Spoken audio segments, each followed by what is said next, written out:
The Power of Habit book by Charles Duhigg.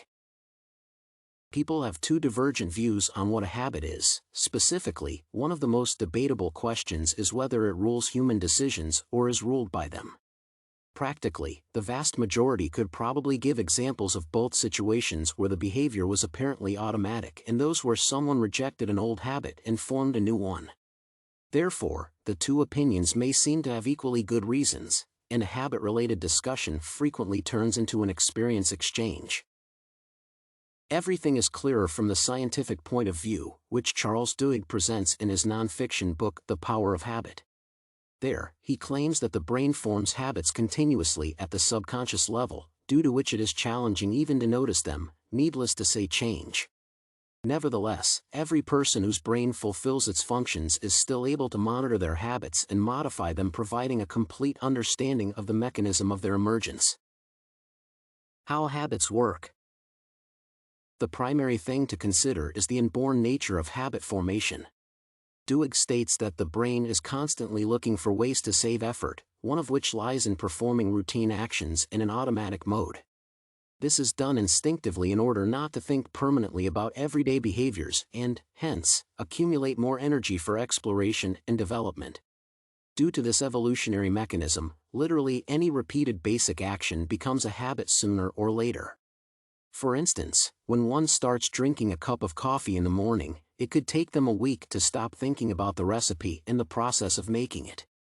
Having followed the hardwired habit formation algorithm, one's brain relieved them from the necessity to be distracted by such trivia every time. As long as the emergence of a habit is unconscious, it is difficult to trace and interfere with. Once a behavioral pattern turns into a habit, it begins to unfold automatically as the brain's role in decision-making diminishes, Duhigg says. From this time on, a habit determines people's actions until new routines, if any, appear. Individuals virtually are in a kind of anabiosis most of the time when not doing anything special. One would assume that automaticity of the basic behaviors eliminates the existence of free will as a concept. Duhigg himself recognizes that some habits may choice-making to prevail over the choice-making capacity, making us not completely responsible for our actions and their results. This sounds terrifying and suggests that people are probably less able to control themselves than they would prefer to believe. By contrast, Duhigg insists that a habit is possible to oppose in case it leaves room for a conscious intervention, and I agree with him.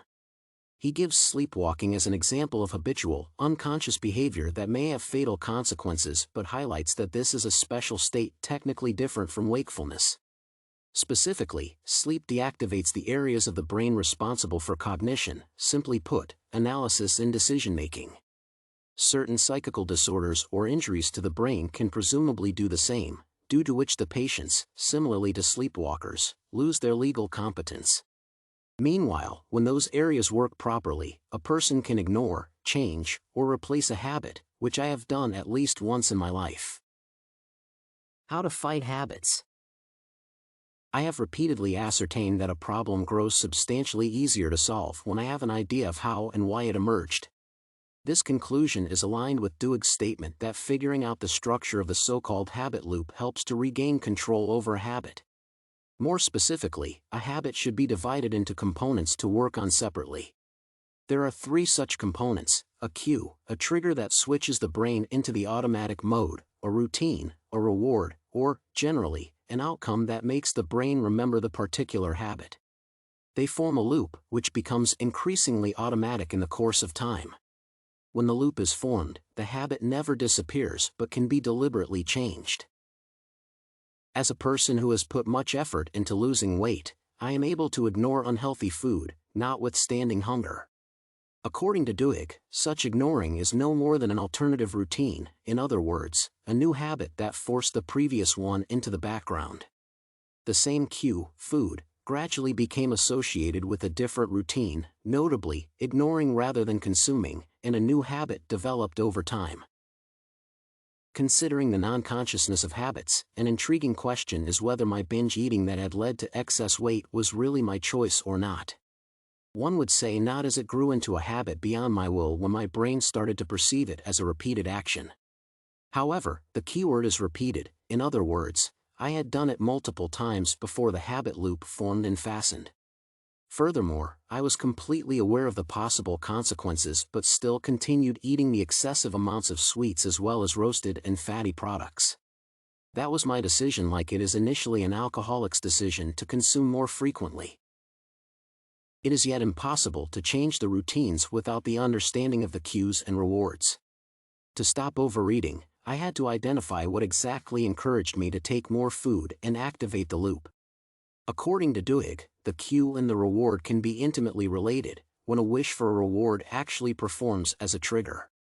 In my case, the reward was endorphin secretion stimulated by eating tasty that raised my spirits as a result. Therefore, another thing I needed to normalize my diet was an alternative source of endorphins, which I finally found in physical activity. Unless I had figured out the mechanism, I would have been hardly able to overcome the bad habit. To summarize, I generally agree with Charles Duhigg's presentation of the nature of habits.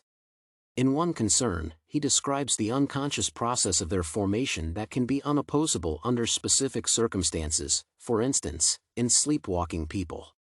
Along with that, he insists that awareness of the structure normally allows changing the habit by breaking it into integrants and modifying some of those. My personal experience proves that it is possible to consciously replace one habitual routine with another. Therefore, it would not be reasonable to deny the existence of free will purely on the grounds that most basic behaviors are done automatically. Neither would I relieve addicts of the responsibility for their actions, as a habit does not emerge immediately, and it was their initiative to try and repeat.